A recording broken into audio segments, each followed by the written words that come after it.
Perfect. All right, let's get started. When I walked away from that computer, we had 12 people on the Zoom call so far, so that's moving along pretty much. And I'm going to do a quick count, but it looks like there's 14 in the room, so we're on our way to a good start. It's kind of a different thing as we gather as an organization. We've got 26 people, but we're separated by a pretty big space. So welcome everybody. I forgot my clicker there, John.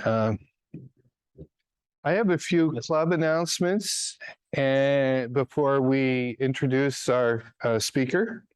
It's really good. It's really good to be here. It's really good to have all you here. And I hope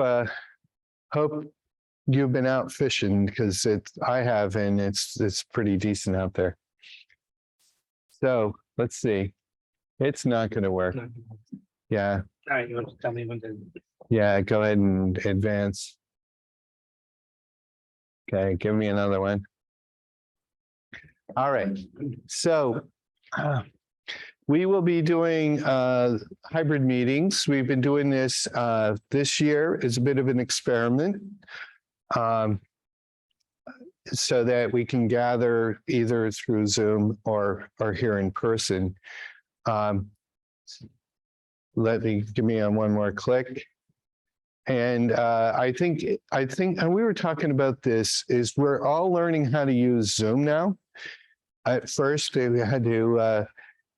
we had to kind of explain how Zoom worked and how not to leave your mic on, or we're going to hear your kids or your dog or whatever.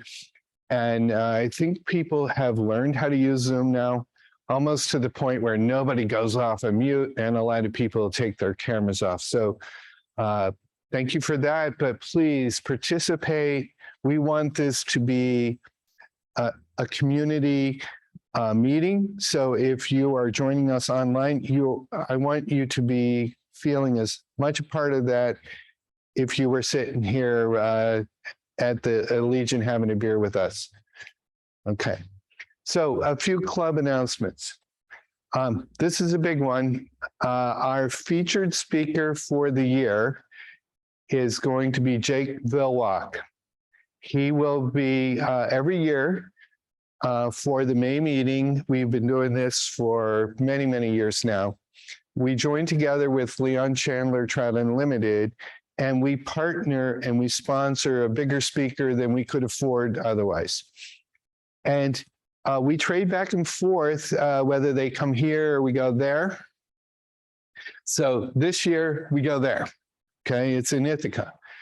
And TC Owens is our program director. And the reason we asked TC to do it is we want to see the younger voices in fly fishing represented. So Jake Vilwalk is one of the younger voices in our sport. He is from the Carlisle area. He has started a guide service. Not only does he guide, but it's attracting a lot of others to it. He is a smallmouth primarily guide, and he has written a book on smallmouth flies. He spoke at Edison this year.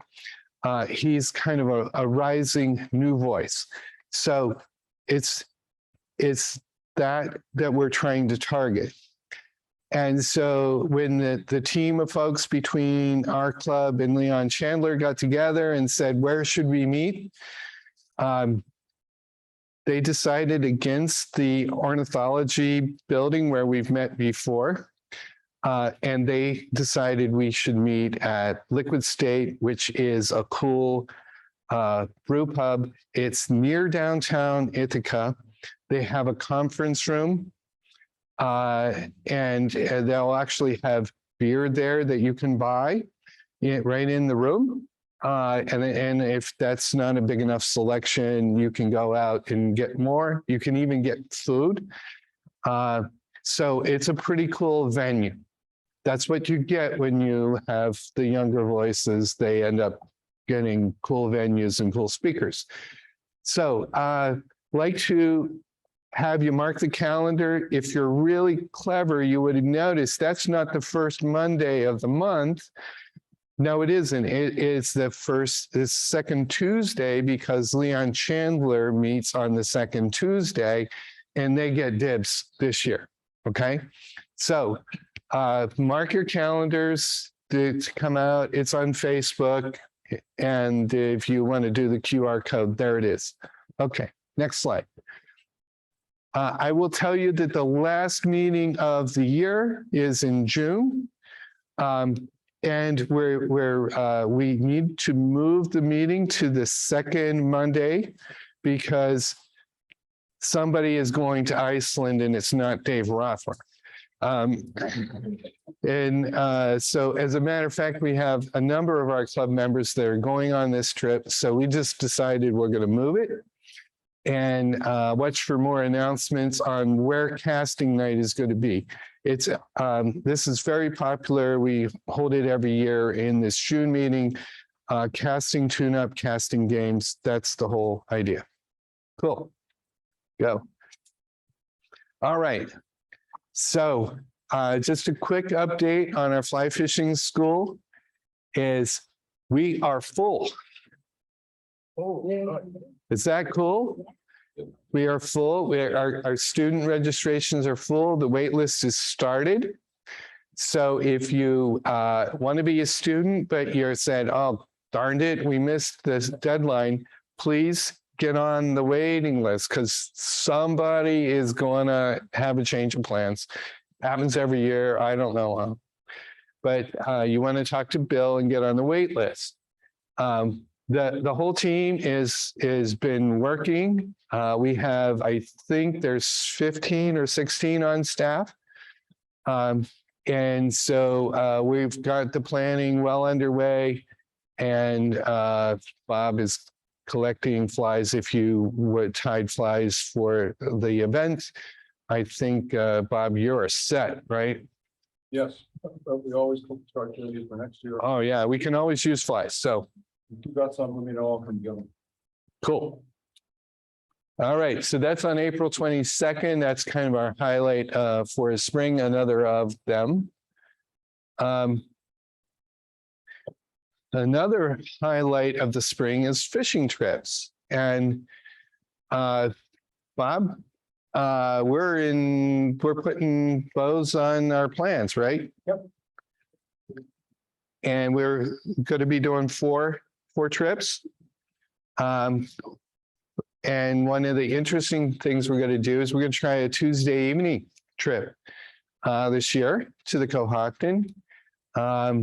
And watch for details on these announcements when they firm up. So Bob Scheffler is coordinating our fishing trips this year. Each one of these trips is hosted by one of the club members, usually several of the club members who are on our board host these trips. Great way to get introduced to a watershed that you're not familiar with. Great way to kind of come out and connect. Some of these trips have like maximums. There's like the Cayuga one, for example, there's only 10 allowed on that trip. So we only have space for 10. So, and we'll probably do something similar on the Cohocton. No, we're not going to do it. But anyway, to look for details, they'll come out on the email. Still not working. Okay. Just a reminder is the club is entirely funded by people who are members or who are part of the fly fishing community, who value what we do and help us fund it. We don't get any dough from the national organization. Everything that we do comes from you. And I posted it up on our Facebook page. We'll invest about $1,200 in our programming this year. If you work out averages, that's about $7 a person per program that will average out. So people have asked me, you know, what kind of help do you need? So there you go. There's some guidelines. One way you can help us, and we've had a number of these come in recently by people who are watching online, value what we do, and they want to help us out. And so you can donate, and we have a PayPal donate button. Give me a click. But if you want a piece of the pie, there is a really cool rod raffle going on. Vince, do we have tickets tonight? Yeah, I'm here. So if you'd like to buy rod raffle tickets, see Vince, okay? There's the ticket price. What we do is we give you choice of any fly rod that TFO makes. What we normally do is we say any single-handed fly rod. But Jim Wall kind of looked at it, looked at where our ticket sales are, and he said, it's time to sweeten the deal. Any fly rod they make, you can get if you win. So this way you don't like end up with 1,000,005 weights, right? That somebody else picked out. If you want a one weight, perfect, you get it. If you want a switch rod, you get it. And the winner will be drawn at Liquid State live. Vince will be wearing the mic for that one. Okay.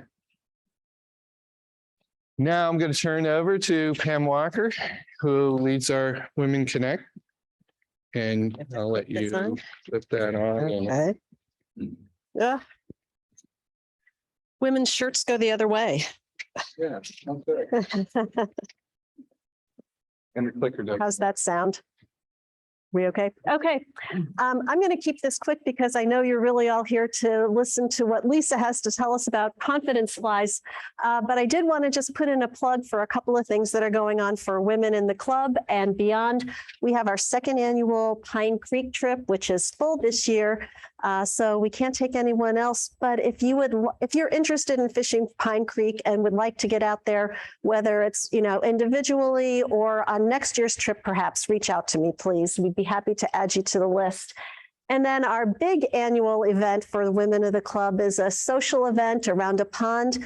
We've been cordially hosted by Bill Wirtz in years past. And this year we decided to try something a little different, which is to go to a place in the public domain. So members can go back there again after having fished it. So we'll be at the Irwin Wildlife Management Area pond on June 24th. That's a Saturday.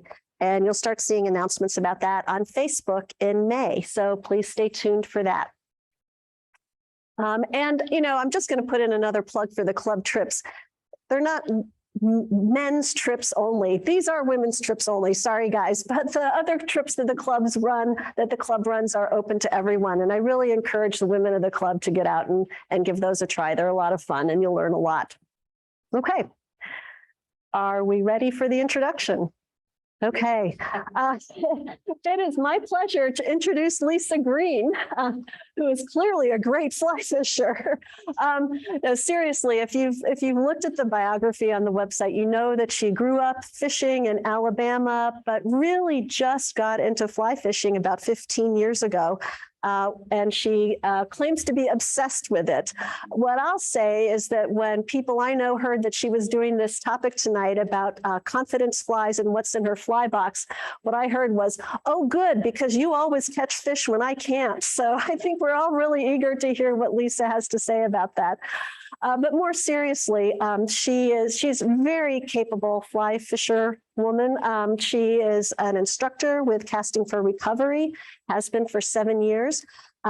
She has generously taught a lot of other women to fly fish as well, because if there's anything I can say that I know personally about Lisa, is that she really represents the generosity and the inclusiveness and the support that I've come to see in the women's fly fishing community. She taught T.C. Owen's wife, Julie, to fly fish a few years ago. And so he is devastated that he couldn't be here tonight, but it is my pleasure. So please welcome Lisa Green. Thank you.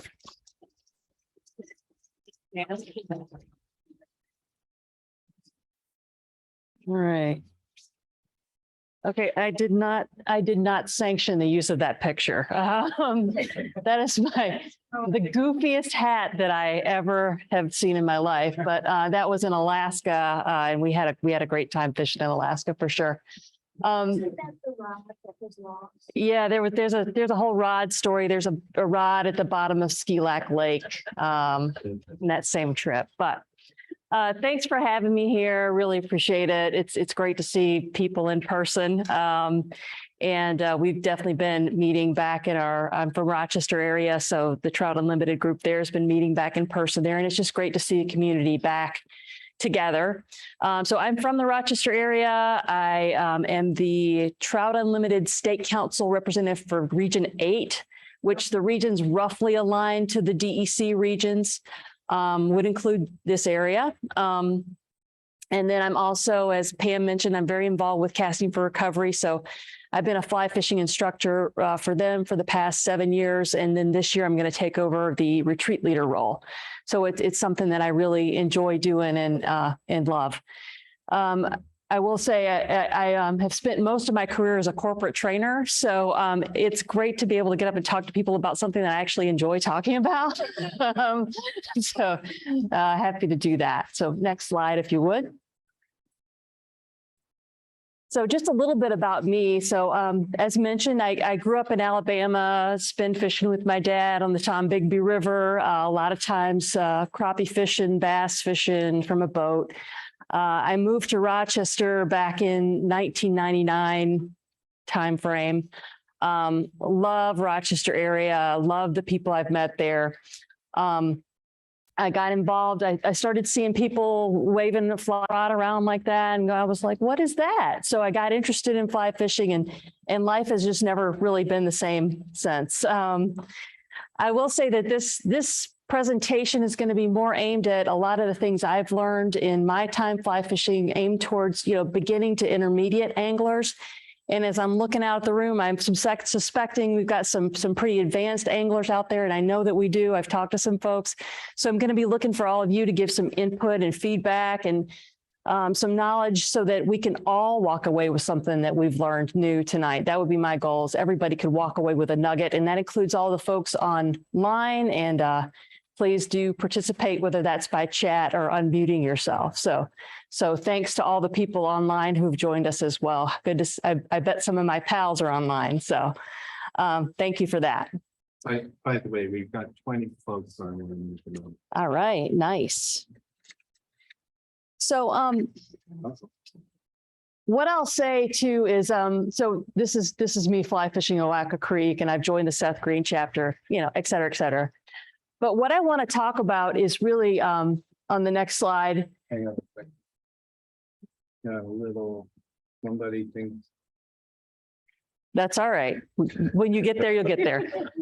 But to me, so I mentioned that I moved up to Rochester in 1999, and I had a new career and I made some work friends. I had some good connections, but I didn't really feel like I had friends. And for me, that was kind of hard. I was like, well, how do I make friends? How do we as adults make friends? It's kind of an odd conundrum, right? And that's why I think that people need communities like FFI and like Trout Unlimited, is because the world is kind of a lonely place. And we're all looking for that community. And when I started to fly fish, I really found that I found my community.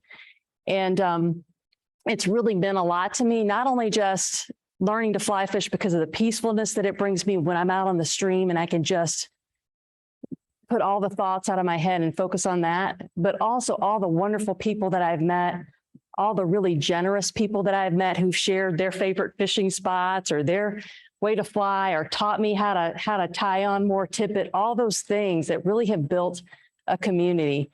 So really, I love hearing Kirk talk about community, because I think that we're all on the same page here. And whether you're an FFI or a Trout Unlimited or whatever that group is that you're involved with, I love to see people reaching out, showing up, and embracing other people who are joining our community, because it's a great community, and we need that in our world these days. So thanks for coming out. So I'm going to ask a question here on this next slide. whenever we get there. That's why, see, this is where the corporate training thing, you always have a backup where I don't, so who would, I don't know, offer a definition of what is a confidence fly? What's a confidence fly? The woolly booger. The woolly booger. All right. That's an example of one. What else? How would you define a confidence fly? Just one that you expect the fish is gonna eat. Yeah. Yeah. It's kind of like your go-to, right? You have had this fly work for you before, and not just once, but on multiple occasions. And back in kind of my earlier days, I was on the board of the Seth Green chapter of Trout Unlimited, and we would meet at the Legion. And I was trying to conduct a meeting one time to get everybody talking, because again, I think that's another thing we're all missing is connecting with each other. So trying to get everybody talking, and I said, what's everybody's favorite fly? What's their favorite fly? And some people were like, oh, I like a woolly booger, or I like a pheasant tail. And there were a couple of guys in that room who were just like, well, I go to the stream, I see what's landing on the water, I'm going to see the size and the genus and the species, I'm going to match the hatch. And they just looked at me like I was crazy. I'm like, it's all well and good to match the hatch. I love to match the hatch. But I bet all of you have had those days on the water where you see those fish and you're like pulling out every fly. You're like, oh, it looks like that. It looks like that. And those fish aren't going for it. I mean, there's just sometimes where you're struggling. And to me, the confidence flies are those flies, like, what do I go to when I feel like, I don't know what the heck these fish want. I don't know what's going on. So I think that it's important, like, I'm going to share my confidence flies with you, and maybe they'll become some of your confidence flies too. But it's important, I think, to think about for you, what are your confidence flies? And maybe you have them in a special place in your fly box. You're not just standing there like holding your fly box and looking out at the water and, so what are your confident flies? Think about it, know what works for you. Because to me, the mental aspect of fly fishing is just as important, or maybe even more important than like your skills. Can you cast and can you tie your knots? All that's important. But there's something about that mental aspect of fly fishing, right? Pam and I were talking about before, like those days where, you start to get tangled up, you're tripping, you're break your rod, whatever happens. Like some days, it's just time to go home, right? So that's why that mental aspect, sometimes if I tie a fly on that I'm not really confident about, I know my drift isn't as careful. I know that I'm not covering the water the same way that I would if I was really confident in my fly. So I think that's why the whole concept of confidence fly is just really interesting and important. So what are my criteria for confident flies? Okay, one of the things, if you'll go to the next. Yep. So for me, one is they've got to be easy to tie. I'm not the greatest fly tire. You'll see I'm going to tie a really simple fly for you tonight. It's very likely that I'm going to hang my fly up and lose it within the first 5 cast. I mean, it just happens. And I'm going to be mad. If I spend 30 minutes on that fly, I'm going to be mad if I hang it up. So I got to have simple flies. I like flies that are versatile. And by that, I mean, maybe I can take that same pattern and tie it in different colors to match different mayflies. Or maybe it's versatility in the presentation. So this is a fly that I can dead drift it or I can swing it. So I like versatile flies a lot. I like, that I've had success in more than one stream usually. So I think about that too. Like, what are the flies that, especially if I'm out exploring and finding new water, what are the flies that that I've had multiple stream success on? And I'll say too, tonight I'm going to mostly talk about inland trout streams with a little tributary. So I'm not going to get over into Kirk's bass game. I'm going to let the pros talk about the pros, right? So mostly the inland trout and a little bit of tributary. And this is I'll sing a little bit. So, you know, if you get your fly, I believe in my fly. I believe in my fly. So if you ever want to sing that on the water, and nobody will look at you funny, I promise. But I never thought I would like fly tying. Like the first time I saw it, I thought, this is not fun. I'm not crafty. But once I figured out that you could tie it and then it could be useful for something, and I'm going to catch a trout with that fly that I tied, then I got kind of into it. So let's talk about one of my first favorite flies. Okay, some of these flies that I tie, I'm sure I started out with an original recipe and maybe I've kind of bastardized it a little bit. So I'm not sure if most people would call what I call a sculpin. A lot of the sculpin patterns you see have kind of a wider profile with the feathers. But I like to tie these. I buy these fish skulls. And you can buy the fish skulls with the middle picture there. That's the more flat profile, the typical sculpin helmet, they call it. But what I really like are the ones that are the bait fish heads, which have the more vertical profile on them. And so if you look at the picture on the left, those are some that I tied. So the bottom one shows an example with that flat sculpin head. But the other three have that vertical profile, and it just, you know, I think it just looks more fishy. I like flies that have the deer hair. I don't know if you guys other people like deer hair flies for streamers. I find that they push the water. They cause a nice disturbance in the water. And this fly, this fly has worked on the tributaries like Sandy Creek. I've swung it on the, Oak Orchard, caught some nice steelhead there. I also have swung this fly on the Cohocton. So I had one day that I was on the Cohocton. I was at a place like, I know there's fish here. Why aren't they? And I just throwing everything in my fly box at them. And finally, kind of out of frustration, I started throwing the sculpin. And it was just like the fish were just pounding it. So I love it. I love deer hair flies because I think that even if you have kind of higher flows, muddier water, that disturbance in the water for whatever reason is going to catch the fish's attention.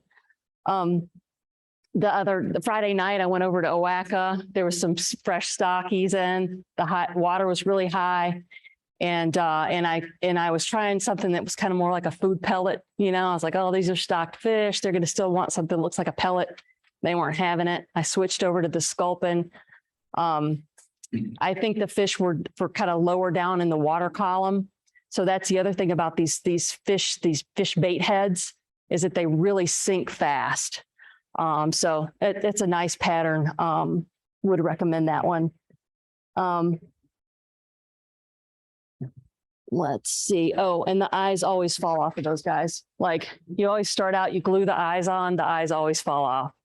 Don't worry about it. The fish will eat it anyway with the eyes. All right. Lisa, Yeah. In our fly fishing school, one of the recommendations we have for the beginner is olive woolly bugger. Yeah. It's a versatile fly. It's straightforward to fish.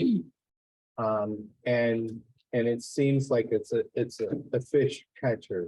I'm seeing this, your kind of confidence pattern is maybe like an iteration or Yes. an evolution of woolly bugger. Yes. Thank you for bringing that up. So basically what I do is I tie a woolly booger body. So it's got the marabou tail, it's got the chenille body, it's got the hackle wrap. But then when I get to the head, I tie almost like a muddler minnow head on it. So the deer hair, you spin the deer hair and then you kind of give it a haircut right around the top. And then you just take a drop of super glue and smush that fish head over the top of that. So those sculpin helmets is kind of weird that they're really just glued on the front. But yeah, it's an olive woolly booger. Yeah. And I really only tie this in olive. I don't know. I just like it in olive. Yeah. It works, right? Yeah. Yeah. But the point is that you're adding some weight and you're adding some head to it. And Yeah. so you're improving that really a fly that a lot of people use. Yeah. That's good. Yeah. Cool. Yeah, all right, so the next slide. Again, this is like, it's kind of a gray ghost-ish. So gray ghosts, a lot of times they're tied with the, feather and your classic spey fly and all that. That's too complicated for me. So I like to just tie it with a hair wing. So I just do some deer hair on it. It's some orange floss. It's some silver tinsel. I'll throw a couple of peacock curls along the belly, maybe a couple of like, I don't know, yellow fluffy or chartreuse fluffy feather. Nothing fancy, but this one, Salmon River, this works well in the Salmon River. Brown trout really like this fly. I guess brown trout like orange, I don't know. Works really well for brown trout. Sandy Creek, it's been good for me. The one in Orleans County, the one that you like, Sandy Creek. I like spey casting a lot. The thing I like about this fly is that you can really change up your sink tips and get different water depths with it, right? So if I'm at the upper fly zone in the Salmon River, I can fish it with no weight because then, I'm within the regulations there. But if I'm somewhere else and I want to put on a sink tip and swing that, that works well too. So a simple fly and again, deer hair, that disturbance, I like it. It works for me. So this is something I just want to talk about in general, the concept of swinging flies, why I like swinging flies. I mentioned being involved with Casting for Recovery and teaching people how to fish who are new to the sport. A lot of times I really recommend them to just swing flies. It's easy. You don't have to think about mending. It's a really simple approach. You can really cover a lot of water. So especially if you're entering a new system, you're not used to this stream, you don't know it very well, you don't know where the good spots are, you can really cover a lot of water. So this illustration here, which I got from currentworks.com, you can see how, this angler, you cast across the current, let it swing down, and then let it hang there for a minute. You might get some bites on the dangle there. Strip it back upstream, right? This is Terry's the queen of that, stripping it back upstream and getting those bites upstream. And then, take a couple steps down, recast. And you're just really systematically covering so much water there, all these different zones in the water. So I really like swinging flies.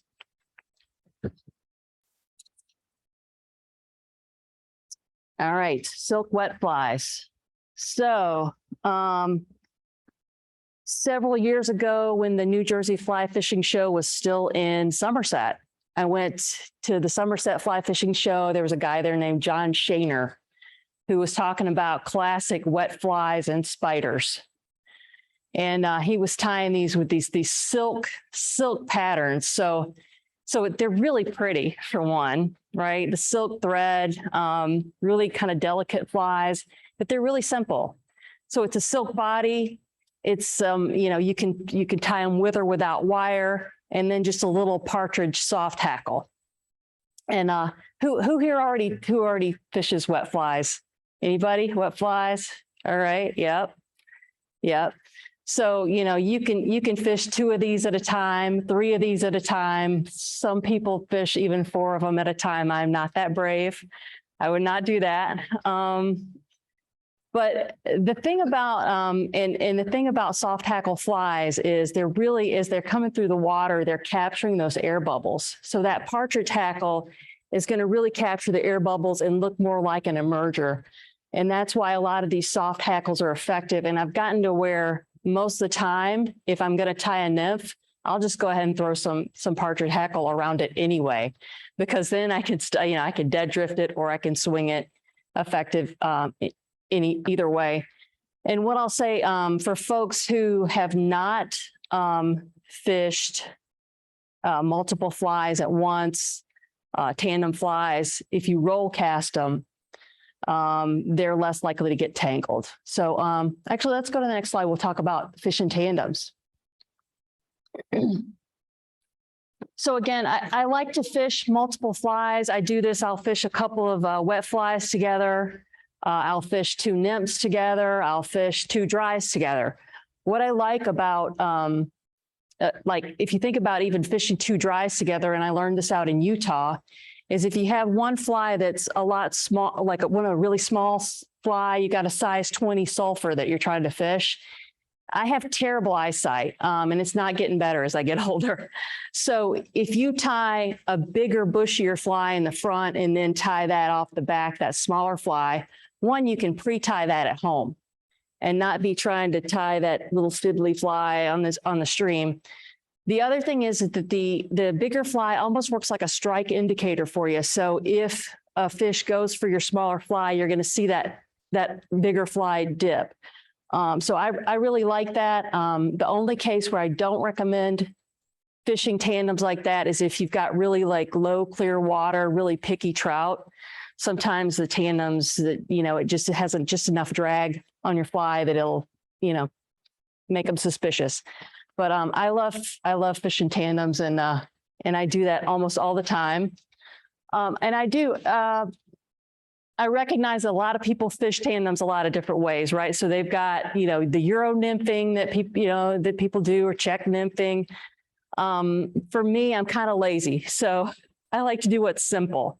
And what's simple is just to tie that second fly off the bend of your lead fly hook and drop it off. You can change the depth that way. It might not be the most effective, I don't know, but it's easy and it works, and it's easy to switch in and out. The other thing, if you'll notice, I like this this illustration of the dry fly with the dry dropper, because you can see when you tie it off that hook bend, it almost makes your dry fly the back of it sink down in the water a little bit, which is actually kind of like that emerger, the shuck getting trapped in the film. So I think it kind of gives it a very natural emerger type look when you have that kind of situation. So. Hey, Lisa, Yeah. we have some people that are asking some things on the chat. All right. And they want to know more about how you fish these sculpins and streamers. Oh, yeah. And I'd like to expand their question, because I think you showed us the two streamer patterns, then in the wet fly, and talked about how much you like swinging. So Yeah. you want to go back and kind of catch that question before we get too far? Sure. If you wouldn't mind going back to that illustration, actually, with the swinging a fly, and then maybe I can talk a little bit about that. I can do it. There you go, right here. Yeah. So yeah, when we talk about swinging a fly, what I'm talking about usually is I'm just casting.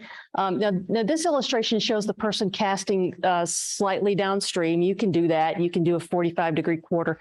Most of the time, I just cast directly across from me, and I just cast, all the way across the stream, and then I'll just let that current catch that fly and drag it. And if you've have a decent pace with your water, it's gonna give that the look of a minnow or a little fly, just swimming across the stream.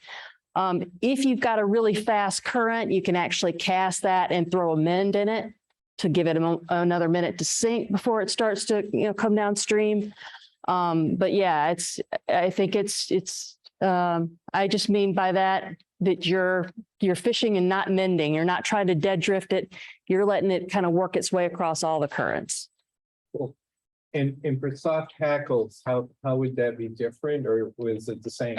I pretty much do it the same. Yeah. I'm more likely to throw maybe a couple of mends in the soft hackle to get them a little bit more down in the water column. And I definitely, when I get to the end of my swing with soft hackles, I let them hang out there a little bit. Because I think with those, the beauty of those soft hackles and the way they look like emergers is, if you cast it across the stream, you mend it, and it's kind of sinking and coming across. At the end of that swing, when it comes and gets directly downstream from you, it starts to actually rise back up in the water column. So it really does have that look of that emerger fly as it comes back up. And I've gotten so many strikes especially with the silks at the end of that drift, letting it dangle. Yeah. Lisa, it might help if you talk just a little bit about the mend and to try to get that fly to sink, Mhm. or you can mend and get it to speed up. Can you talk more about that? Yeah, yeah. So all I mean by amend is just, for the most part, if I'm throwing across and I do like a backwards, yeah, it's a backwards C, right? So I'm casting, if the water's coming this way, I'm just giving it a backward C, and that's putting some slack in the line upstream and giving that some time before that current actually catches that line and starts to pull it down. And then as Kirk mentioned, you can mend downstream. If you're kind of having a slower current, you can actually do a downstream mend, and that it'll make the current catch your line faster and start to drag it a little bit faster. Most of the time when I'm dealing with slower water, I just throw it and strip the streamer. I don't do as much downstream mending, but it certainly works. Yeah. Yeah. Thanks for the questions, people.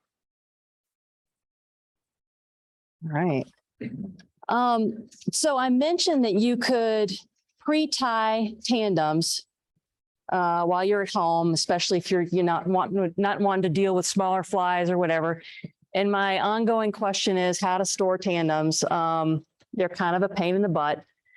There's a company called Tandem Fly Company, and I did put a link to that in this. So I think Kirk's going to try to get this posted up later so that people can have clickable links. But there's a fly box made by Tandem Fly Company, and in the middle, so it's its top right here, it's got this sleeve in the middle that you can actually wrap your tandems around, which is a cool concept. But what I found is that as I'm in the stream and I've got my fly box and it's full and I'm trying to like wrap, that there are several times that I almost dropped the whole fly box in the stream, and then that would not have been good. So I ended up actually just taking that center piece out and using that to store the tandem. So that's the bottom piece. This link that I provided, you can actually just buy the page separately. You can buy that tandem storage page without the whole box. It's like $10. And I think it does a pretty good job. I tend to get them tangled. If the fish are biting and I'm in a hurry trying to like put that stuff away, I definitely get it tangled, but I think it works pretty good. And then the top one is just like a fly patch out of one of my sling packs. That works too. So, and I've numbered them because when you wind them around, on the backside, you want to stay in the same slot as you're winding around so that so if it says 12 on this side, it'll say 12 on the other side. So that's just how I keep myself straight as I store my tandems. But like fishing tandems is a game changer for me. Like once I learned how to fish two flies, it's really, really helped improve my fishing. So. All right. This is the fly I'm going to tie for you tonight. So my friend Lisa Abel, who I met through Casting for Recovery, she lives up near the West Canada, and she gave me a call a couple months ago, and she said, "Hey, remember that orange head fly that you? I'll pay you for some of those. Like those really work well in the West Canada." So I just tied her up some, but who already uses hothead flies here? Yeah, all right. Kirk's got them. Terry's got them. Yeah, you got them, Stanley. Yep. I mean, they're really effective because I think that sometimes with bead heads, the fish get so used to seeing the standard gold or silver. These like really grab the attention of the fish for whatever reason. And they're really, if nothing's working for me, this is my go-to fly. It's easy to tie. It's it's got that partridge hackle on it to capture those air bubbles. And you can really tie it in a variety of colors. So, you can kind of see this was the box of flies I sent my friend Lisa. And you can see I've got some olive in there. I'll do some brown, I'll do some gray. So depending on what the mayfly nymphs are that are kind of in your system, play around with it. Yeah, it works pretty good. And then the other fly that you'll see in this box, in the same box, is the perdigon. So if you advance one more, I kind of zoomed in a little bit on them. So yeah, see those little guys in there, little black. I usually tie them on a jig hook. So Perdigon, they're real popular with the competition fishing folks. But you don't have to check nymph these or anything for them to be effective. You can actually just, one of my favorite things to do is take that hothead orange fly and then drop a Perdigon off the back of it. Perdigon is, I think, is Spanish for bullet. And so the whole purpose of these flies is they sink fast. And so you know, I tie them pretty small, usually like a size 18 maybe. Don't overthink it. These are not complicated flies. You can take like a black tungsten bead. Some people like to wrap a couple of wraps of lead wire around the neck because that'll make them sink even faster. Some black thread. You can do some kind of contrasting color for your segment, whether you use some wire or just take any other colored material to create a segment. I'll usually toss a bright colored tail on there. Like you see that one has maybe like a fuchsia, a couple of pieces of hen hackle there on the back. Something contrasting. But the key to this fly is that you want to have it really taper up. So it's small at the end, tapers up to that head, and the thread at the head is really just even with the bead head of the fly. And then you're going to just take some UV coating, UV cure, and paint that over it and cure that out. And it just makes a really compact, slender, kind of aerodynamic fly that really sinks fast. And I find a lot of times that, you know, like pocket water, especially, I'll fish that, high stick nymph that through with that orange bead head. And a lot of times it seems like the orange bead head will attract the trout and get their attention, but the Perdigon seals the deal. So a lot of times when I fish that, it's actually the Perdigon that the fish is hooked on. One other thing I'll mention about this is sometimes when you're fishing two flies like that, I do tend to foul hook fish more often. And if I find that I'm foul hooking more of, a couple in a row, I'll lengthen up my distance between my two flies a little bit. And that usually will help that situation. Any questions about, I just said a whole bunch of stuff. Any questions or comments? People who do any of this stuff that want to chime in? You don't have to fish the Perdigon on tan. Yeah, that's right. You could fish the Perdigon. So that's the comment from the audience. Yeah. You can fish the Perdigon just by itself, and it's effective too. Well, I don't see any bright patterns in white or yellow or any. Do you fish any brightly colored flies? I like to fish a flesh fly in the tributaries in the fall. But most of the time I fish like natural colors. Yeah, a lot of that. Do you fish a lot of bright colors? Not a lot, but I have heard bright days bright flies and dark days dark flies. But I'm still kind of. I have a lot of steelhead like the colors. Yeah, it's like Stanley said. Yeah, steelhead. Like I'll throw a chartreuse out there every once in a while for a steelhead or a pink or something. Yeah. Yeah.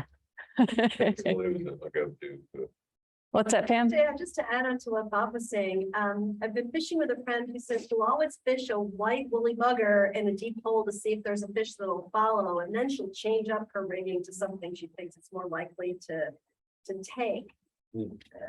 What do you think about that? I would try it. So just for the folks on the Zoom. Yeah. So Pam was saying that she has a friend who sometimes throws a white woolly booger through a hole where she thinks there's fish and see if anything will follow, just to kind of attract. And then if she sees some movement, then she might change to something more realistic. So it's like a search pattern. Yeah. It's a cool idea. I like it. All right.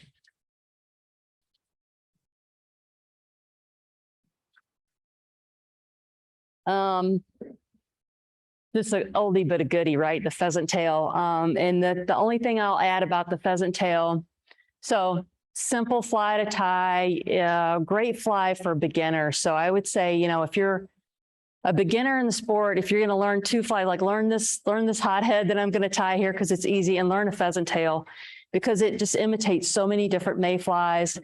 It's a great fly. You can put a bead head on it or without a bead head. You know, you really have a lot of versatility with how you can use it.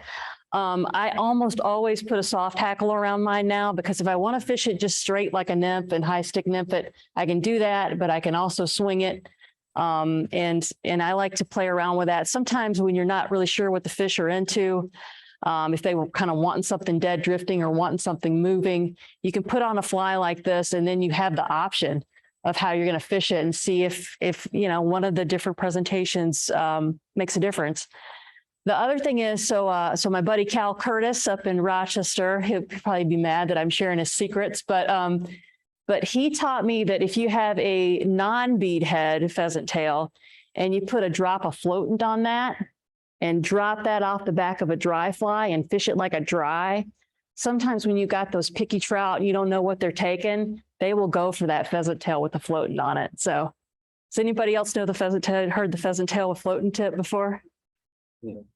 Interesting. All right. So some of you old timers, I just got you. So, all right. So everybody's going to have something new to try. Try it and let me know how it works out for you. Cause I've really, and on the Cohocton, I've actually had that, that situation. I get stumped quite a bit of just like, what are those fish doing? What do they want? So that's a trick.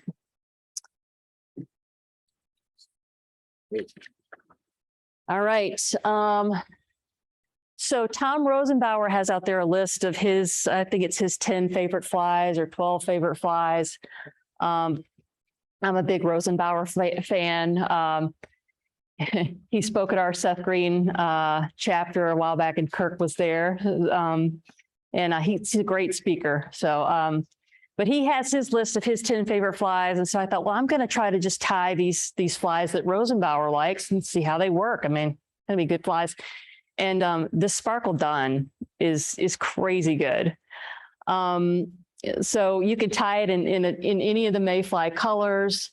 It's got this Antron shuck off the back of it. So it's going to kind of, you know, stick in that surface film again, have that kind of a merger. I usually tie it on a little bit of a curved hook. You know, you can change the color. And then one of the tips I was seeing, I was kind of going back and looking at some other videos, and I think they're calling it the improved Sparkle Dun.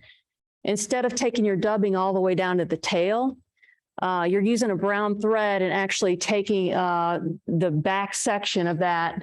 If you can see, that back section is just thread. So you've got the dubbing, the olive dubbing on that one. Sorry, it's bad pictures, but I wanted to show flies that I tied because they're very imperfect. And I think that is a thing too for people. They get all hung up that flies have to be perfect. And so fine are imperfect, but they still catch fish.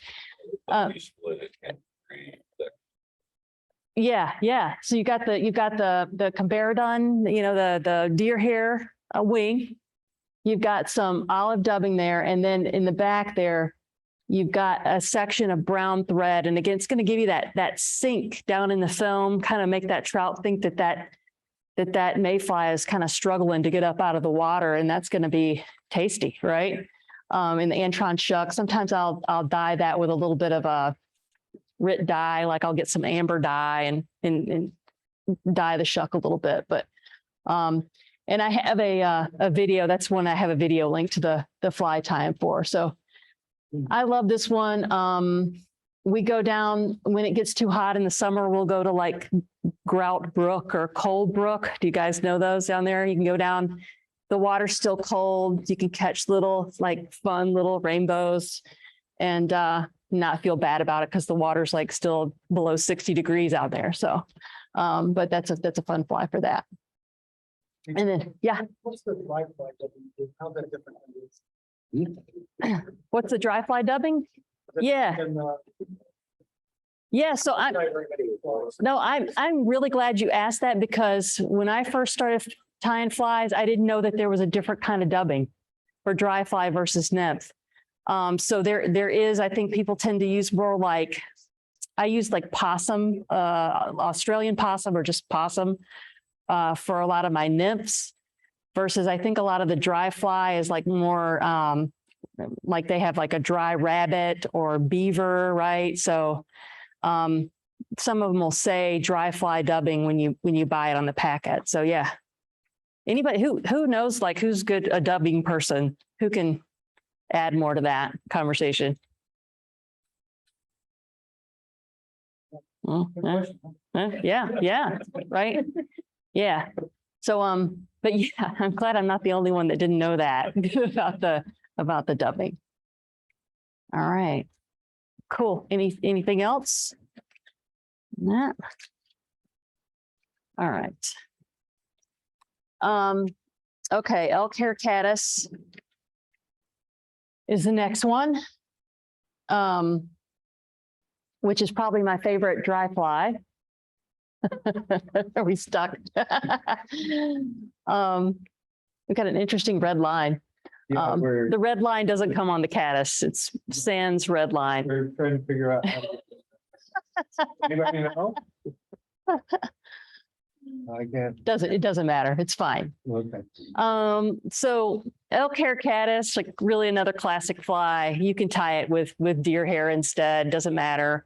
I tie the same pattern in a variety of colors. I do like this like really white color. I like that a lot of times, but you could tie it in, you know, for a little black caddis or a brown. But what I do is instead of having any kind of dubbing on the body, or sometimes you'll see like a peacock curl on the body, I like to use CDC. So I found a pattern where somebody actually you tie in a CDC feather and you wrap it around the hook shank, and that forms your body. CDC is nice because you don't have to do a lot of, floating on it. It's going to naturally float. And again, it's going to trap those air bubbles. So it's really kind of buggy and leggy looking under your caddis.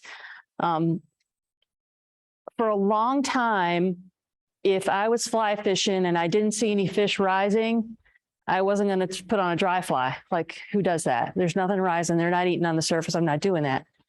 But I've had days where, okay, I'm fishing nymphs, it's not working for me. And I will put on one of these elk hair caddis. And it had to happen. I was in the upper jetty, and there's this big, nice hole there. And there's just always fish there. Like, I know there's fish there every time. And we were just having a bad day. And I tied on a pretty big, probably like a size 10 or 12 elk hair caddis, cast it over that pool, and there was a rainbow that just came rocketing up from the bottom for it. And I was like, well, that was cool. Let's see if it happened again. So, sometimes this pattern or other like kind of big buggy flies, even if you're not seeing trout rise, you might be able to kind of fool one up and really kind of find out where they are. So it's a great search pattern. Like that a lot. It's worked for me on the upper Jenny, on the beaver kill, and on Oaxaca. And I have a YouTube video for that fly as well. So Lisa, CDC, somebody wants to know what that is. yeah. So it's a cool de canard, which my French is not great, but cool means like butt in French. So it's the butt of a duck. Right, that's the feathers from the butt of a duck. They're very high floating feathers, and they capture the air bubbles. You can usually just buy them in a little pack of CDC. I would recommend for that pattern either like a green or a brown. Yeah. About floatants. Yeah. A couple of times. Do you have a preferred kind of floatant, or do you use different kinds of different flies, like drops or? Pam, the floating question. All right. So I usually just use like a gel floatant most of the time. I know a lot of people though really like the powder, and I ended up with desiccant all over my sling pack one time. And so that made me not want to use that ever again. I know that there are certain things that float works good, like the gel versus the powder. I don't know. Is there somebody here who knows that? Somebody here knows that. What's the answer? You can put gel on CDC, right? but the desiccant will dry it. Yeah. There's a special kind of club for CDC. Oh, I I didn't know that. don't, Yeah. I'm not, that sophisticated. Yeah, yeah. And then one of my friends came back from a trip to Utah, Joanne, and was talking about this stuff called Flyagra. You ever heard of Flyagra? And you like pre-treat your flies with this stuff. It smells like you butane. I don't know. You could go up in flames with the whole thing. You dip the fly in, and then you let it dry. Nah, I lasted about 5 minutes with that. And I was like, this is a pain in the butt. It makes everything smell. And I don't like that, but I think it works. I just don't want to deal with it. Other thing was out in Utah, we had a guy who was a guide who was using Vaseline. Yeah. He actually had, and worked for him. Yeah, right. All right. Hey, can you hear me? Yes. Hey, so this is John. I'm online. Just Hi, John. hi. In addition to floating, I don't know if everybody does this, but I always dry my fly off on my shirt sleeve, or I sometimes carry a little piece of chamois Yeah. and dry the fly off before you reapply whatever you're using. Yeah. And sometimes I don't bother with the float and I just dry it off and then fish it again. Yeah, that's absolutely a good tip. And then there's that stuff that's got a strange name. It's like a fungus of some sort. That's a special. What is it? Yeah. The mushroom patch. Yeah, it's a mushroom. Yeah, yeah. Amadou. Yeah. Yeah. Yeah. Good. Thank you. Good tip. Anything else? Anybody? Online or otherwise? Yeah, so Jason Harrington said that his practice is he starts with the gel, and if the fly starts to sink, then he uses the desiccant. And that's what I do. Oh, yeah. Okay. Yeah. So it's kind of like carrying both. Do you put both of them hanging off your pack? I have one on each vest, and if I get them mixed up, mixed up. All right. They Good. Live in the same boat. Good tip.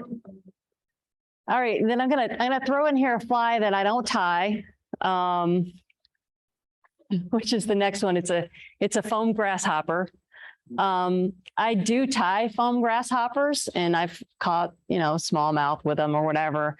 But for some reason, the foam grasshoppers that I tie don't work as good as these that I buy at Bass Pro Shop or Cabela's.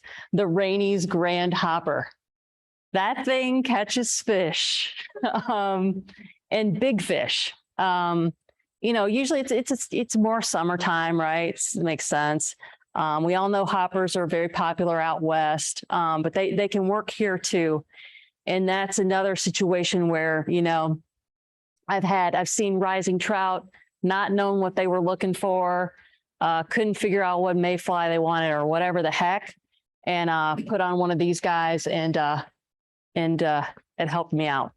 Also, the standard hopper dropper. So folks that are newer maybe might not know, but it's very popular to take a grasshopper and then drop your nymph off the hook end of that. So you can drop it. You can, depending on the depth you want to fish it, you can really lengthen out your tippet. And the nice thing about the hopper dropper is because that's a foam fly, it really has a lot of float to it and it's highly visible in the water. So even sometimes when I don't think anything's going to take a grasshopper and I want to kind of fish that almost like an indicator, because I don't fish indicators. I'm not throwing shade on anybody that fishes indicators. It's fine if you want to fish indicators. I don't care. I just don't like the way they cast. It just kind of goes all. So, but it's a great top fly for if you want to drop a nymph off of it. So the Rainey's Grand Hopper. All right. Okay. This is not yet a confidence fly for me, but it's a contender. So this is a pattern that I found last summer called the Bastion's Floating Caddis Emerger. It's got a foam back to it. So I think it can look like a beetle. It can look like a caddis emerger. It's got some dubbing on the bottom, and it's got an Antron shuck off the back, and also a couple of Antron or Zelon wings. I'm kind of using that interchangeably. I don't care if you use Antron or Zelon, whichever weird name you want to use it.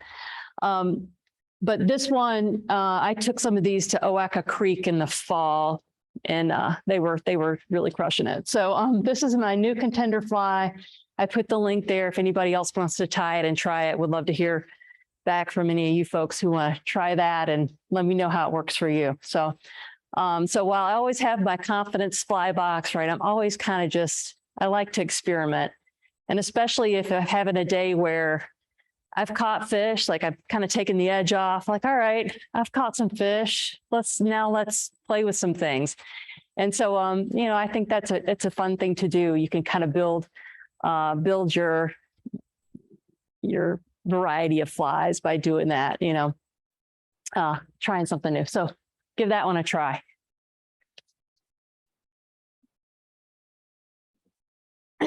I think next, yes. Okay. So this is my plug for Casting for Recovery. So the FFI very generously donated to Casting for Recovery. So thank you to you guys for that. And we really appreciate the donations. This is a QR code to donate directly to our Upstate chapter of Casting for Recovery. So there's National Casting for Recovery. They offer us support, but for our local retreat, we actually have to fundraise for ourselves. So anybody who could throw us a few bucks, we'd appreciate that. If you don't know about this retreat, so it happens, we do it every year up on the Salmon River. This year, it's going to be June 8th through the 10th. We have 14 women who are either in the process of receiving treatment for breast cancer or who are breast cancer survivors. It's an all expenses paid vacation for them, retreat for them. We teach them how to fly fish. And then at the end, they all get to go out in the water and go fishing. This is a life-changing event for some of these women. One, it's a chance for them to be outside and just forget about being a sick person. And it's a very healing thing. And probably a lot of you experience that as well. It's a very healing thing to be out in nature and be out in the river and feeling the water flow past you. So it's a very moving experience. It also, we have at the retreat, a woman who is a social worker who does counseling sessions. A lot of these women have never been to a counseling session in their lives, and to just sit and talk about the special challenges that come with being a breast cancer survivor with other women who have also survived, it's very powerful for them. And then also there's a medical doctor who's a breast cancer surgeon who comes to our retreat and can answer any of their medical questions. So the cost, you know, is about $1,200 per participant by the time we pay for the lodging and the meals and everything. So that's why we, you know, I thought I'd hit you up for a few bucks while I had you. And thanks to people online, that QR code will work up here online as well. So maybe if you'll keep that up while I switch over to start to tie, I'm ready to tie my fly unless there are other questions, or maybe I'll get over here while we. I'm going to suggest we go right into the tying. All right. And then we'll open up for questions. All right. It's going to take, we're going to do a little setup here, so bear with us. All right. What you like first? Okay. I know how that. All right. Here we go. Good to see you. All right. This is what I look like at home all the time. Baseball cap to the back, but usually they're sweatpants. So. All right, I'm going to go off the share.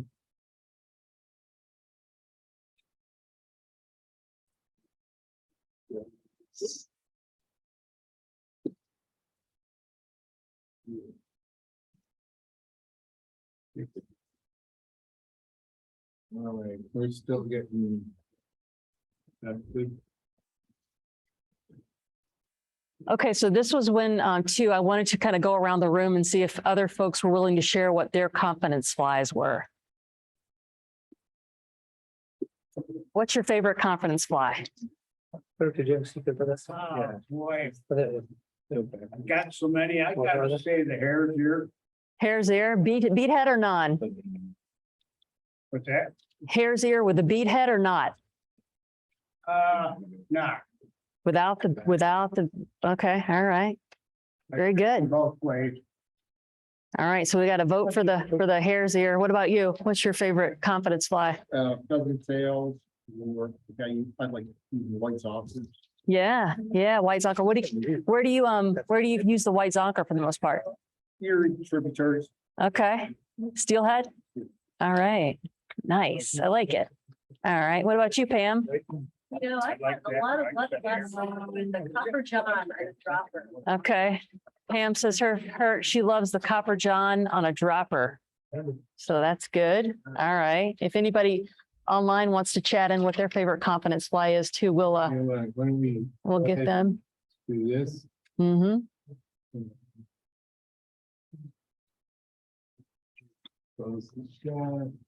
All right. There we go. Well, that looks pretty good. All right. Here we go. I'm going to start this. Terry, what's your favorite confidence fly?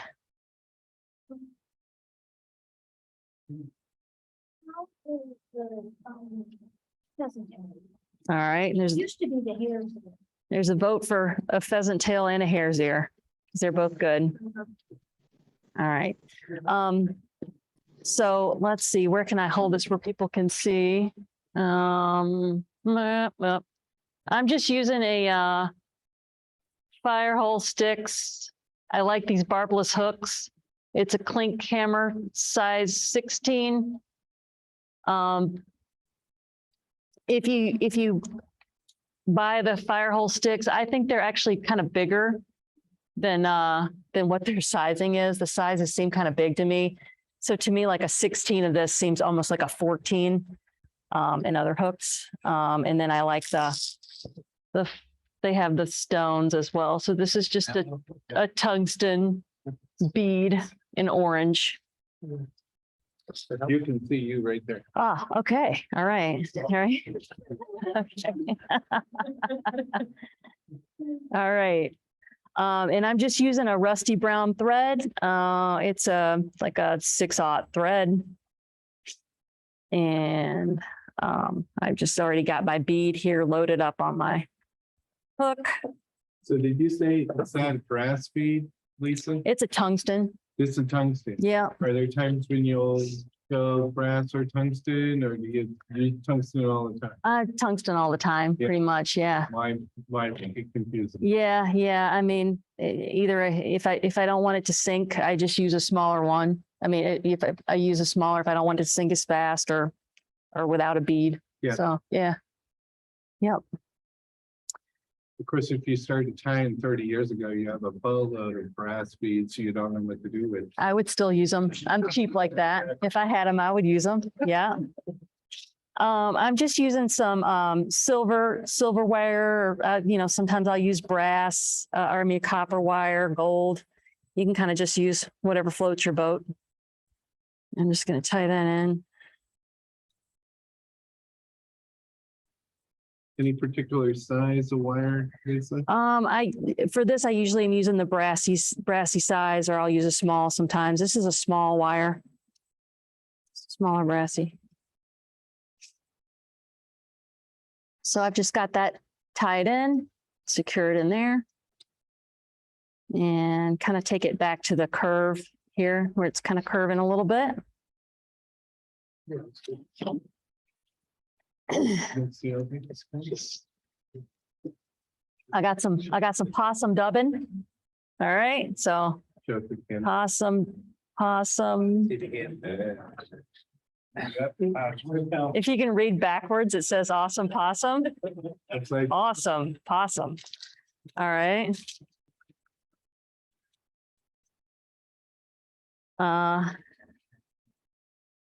I try not to be too heavy-handed with my dubbing. So the thing about dubbing is if you start with too much, it's kind of hard to go back from that, right? So if you can learn to really dub thin, and I'm just pinching that and twisting on, because if I need to make make it thicker, I can just kind of wind over a couple of times. I can, so if you make it thin every time, it gives you more flexibility in your dubbing. But this is just some brown, kind of a natural color. I also make this in olive, or I'll make it in a gray, sometimes like a yellowy chartreusey kind of color. And you'll notice at the very top, I don't really have any dubbing right at the top, right? You don't have to get the dubbing all the way up to the top, because then you're just going to take and give it a couple of winds around to get yourself to the back of your fly. And then I'm going to just wind my way up my fly here.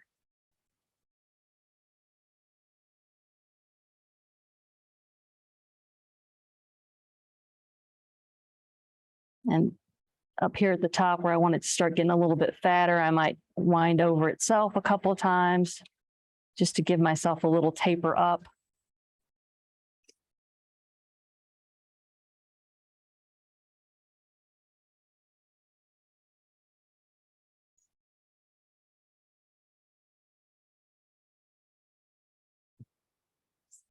Boy, I used to hate fly tying. The first thing I had to figure out, though, is it really wasn't going to save me any money.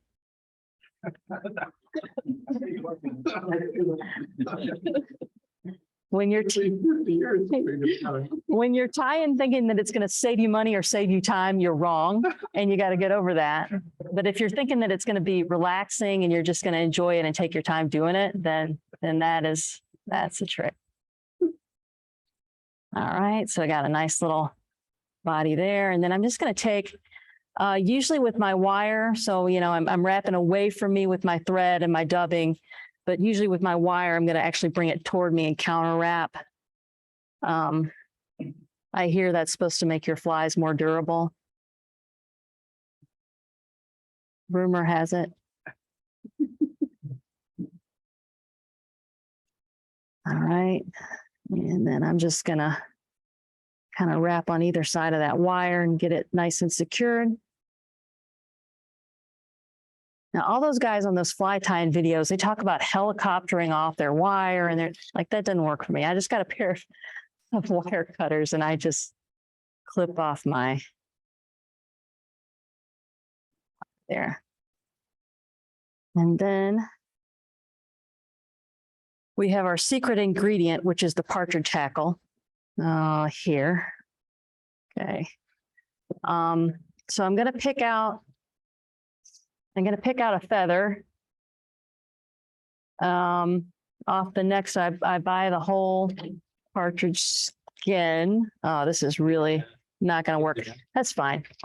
You guys have seen a partridge before in a pear tree. So I'm just going to take and strip the feather, this kind of fluffy stuff off the back of my feather.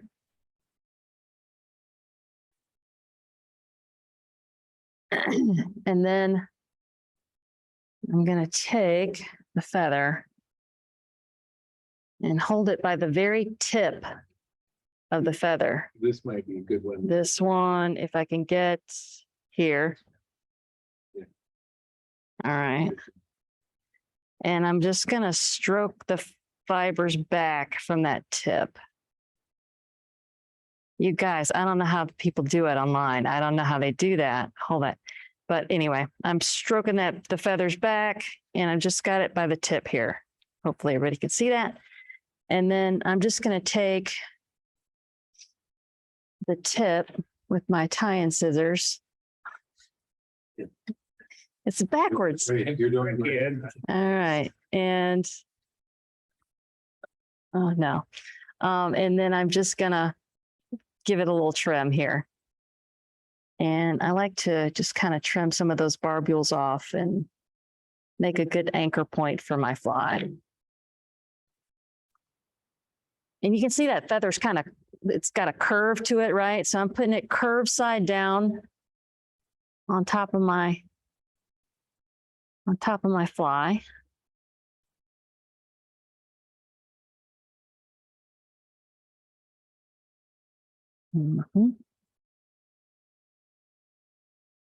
And I'm going to tie that in just at that tip where I trimmed it down. And about half the time I pull my feather back out again when I do this, but we're going to get some hackle pliers. So you said curve side down, but the Mhm. way you put that feather down is really important. See, so that it curves to the tip, Yeah, really important. yep, yep. And I'm just going to grab my feather with my hackle pliers.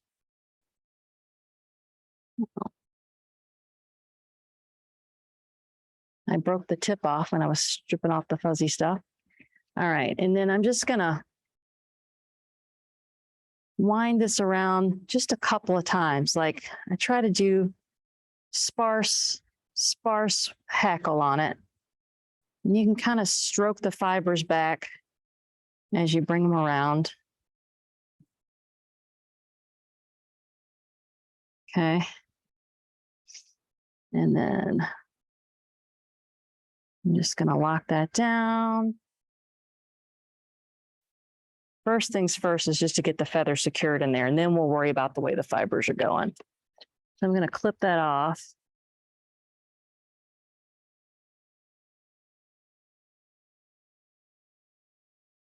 Okay. All right. And then I'm just going to wet my fingers a little bit and stroke these fibers back to hold them back, and then give them some more turns of thread here to kind of get them all going in the right direction. And then I'm just going to whip finish it here at the end. 3 turns. If you're new and you don't know how to whip finish, don't worry about it. Just throw a couple of half hitches over it, call it a day. All right. And do that. And then I finish off with a little bit of clear nail polish. Just put my bobbin, a little bit on my bobbin.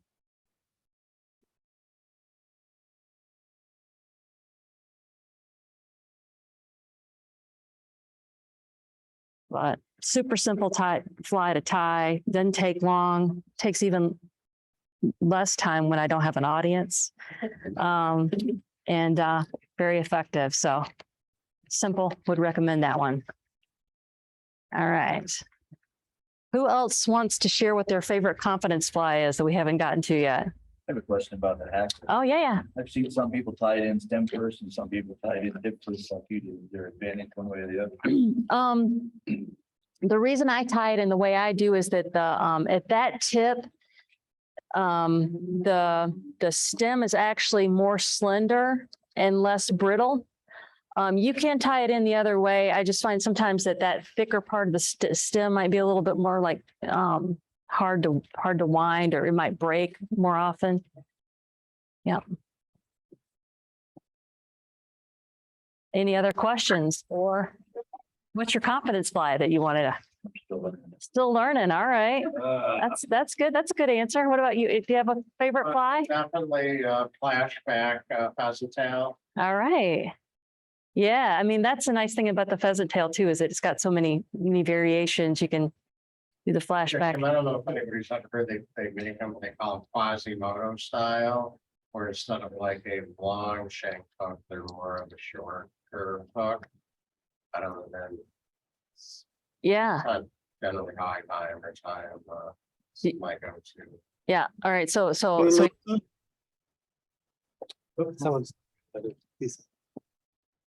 So Lisa, it's Ralph Rothfelder. I'm online. hi, Rob. My confidence fly is my Hendrickson. Oh, yeah. Yeah, you guys, if you ever see Ralph Rothfelder on the stream, get some of his Hendricksons. Man, they are killer. They are killer. They got a really fussy wing on them though. I don't know if everybody online can hear the questions from the audience or Yeah. the statements, so it might Yeah. be good to, like you did Yeah. a while ago. So we had a vote for a a pheasant tail with a flashback, Quasimodo style. So kind of got the humpy back on it. Do you put a little like a UV on the back of it, like on the shell? No, it's just like the regular, like crystal flash or anything. Yeah.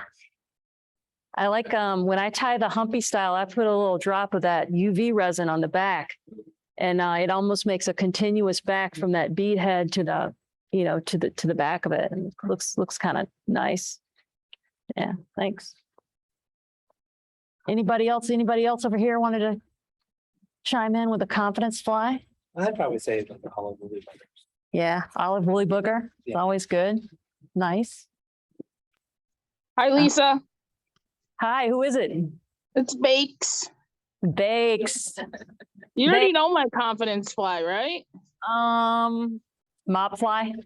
No, Arizona hare's ear. That's right. That's right. You caught that, the woman you were guiding at CFR caught the fish with that, right? Yeah. All right. Good one. Thank you. So Bruce Penchik from Virginia, his confidence fly is the usual. The usual. So All right. usual is very similar to the sparkle gun, and they come from the same lineage, Mm-hmm. but it's a Fran Betters pattern. All right. Nice. The usual. Yeah, I've seen that one. I don't think I've ever tied it. I got to check that out. Cool. All right. Any other questions or comments online, or should we wrap it up? Oh, yeah. Yeah, the possum that you've got, is that Australian? I think that's not our native possum. That's a good question. I think that this awesome possum is not Australian, because I think it would say Australia. I think I do have some that, That's Australian. yeah. I do have some that's the Australian. I didn't notice if it had an accent or not. Tied it. So. That is good dubbing material. Yeah. Yeah, like this is the Wapsie.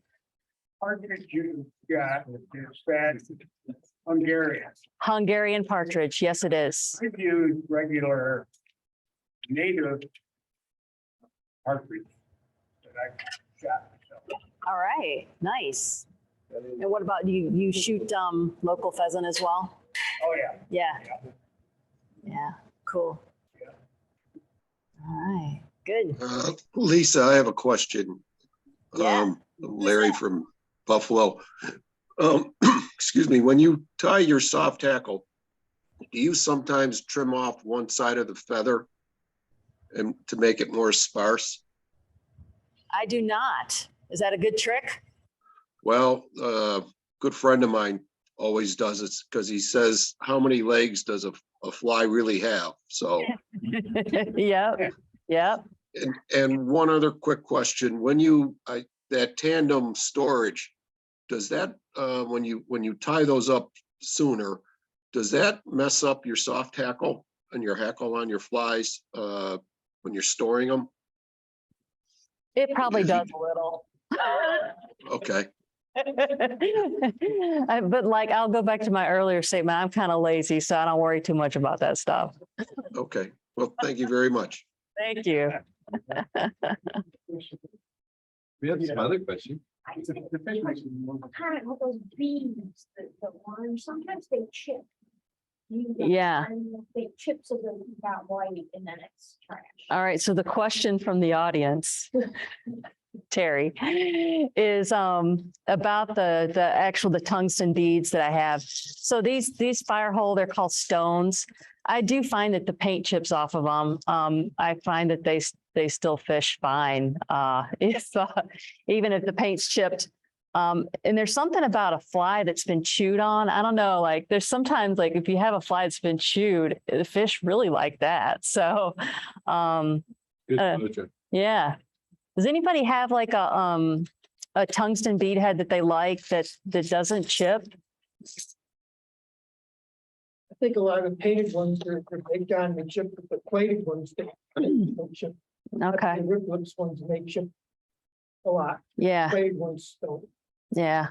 The plated ones, I think they're more robust, but they'll eventually get beat. But I don't know, I've never really noticed that the fish is any different. And you're right, you'd think it would, but. Yeah. I don't know. It's kind of like the eyes falling off the bait fish head. Like, you know, I'm like really working to get those eyes super glued on. And I usually end up with the eyeball super glued to my finger more likely than but like, I mean, I do it because I feel like I have to, but even later on when I find it in my fly box, eyeless, blind and sad, it still works. Oh. That's right. Maybe it's that one trout that's just been looking for a blind minnow to eat. They always attack from the side that doesn't have the eye. If only we could prove that. Yeah. All right. Good. Anything else? Other questions? Yeah. I'm gonna go away from fly fishing a little bit. I think the wonderful work that you do and others like you for casting for recovery, just a wonderful gift to people that need it. And I did lose a daughter-in-law at a young age. And so I know the hurt that goes along with that for everyone that loved this person. So continue that work. And I'd like to say also that our chapter got into healing waters, what was it, Kurt, maybe 10 years ago? Somewhere in that, when it first came out at Walter Reed. And so I'm involved with the military. So I said, I'll take lead. And we have a vast national cemetery in our area. I'm up there a lot doing military honors right now, but that was a program that we ran for the VA for a number of years till we ran out of volunteers. And we did probably 10, 12, 15, maybe. Kurt was up there, participated in it. We taught casting, knot tying. The big adventure was taking fishing. They loved that. So the problem was we had a lot of rotation. Some were mainly it was drug related, alcohol related. Some were very few post-traumatic stress. Yeah. But I felt honored to do that. And I know that Healing Waters is still going on, but I'm not on our level, but it's a wonderful program. Yeah. So thank you. Yeah, thank you. Thank you for your work. So just so the people online can hear, we were just talking about the work of Casting for Recovery and then also Project Healing Waters, which is another really fantastic organization. Really does a lot of good work. Thank you for what you do. Yeah, you got me there a little bit. Like I'll tell you the work that I've done for Casting for Recovery, like I've gotten that back tenfold. Like I've made so many great friends. I've never, fortunately, knock wood, whatever, had cancer before. But being around people who have dealt with a devastating illness and overcome it, and the way that they've learned to live their life and really embrace life, I think, and really appreciate the days that they have, has been really meaningful to me. So, so yeah, it's been great. And Project Healing Waters, like there's also a local Rochester group called Oasis that also does work with veterans. So veterans organizations, if you're interested, there's a guy who's an RIT professor named Pat Scanlon, and he's recently written a book called Casting and Mending, and he's studied the healing effects of fly fishing. He's gone to Casting for Recovery, Project Healing Waters, and also a couple of drug and alcohol rehab centers that have fly fishing as part of their programs. And it's a really fascinating book on that. So it's a real thing. I mean, we've all felt it, right? That peacefulness of being in nature, but just the way it can really be a healing force is important. So Lisa, our club wants to thank you for coming down and speaking with us. So we have a check for Upstate New York Casting for Recovery to give us really for the effort you gave. Yeah, thank you so much, you tonight. I really guys. appreciate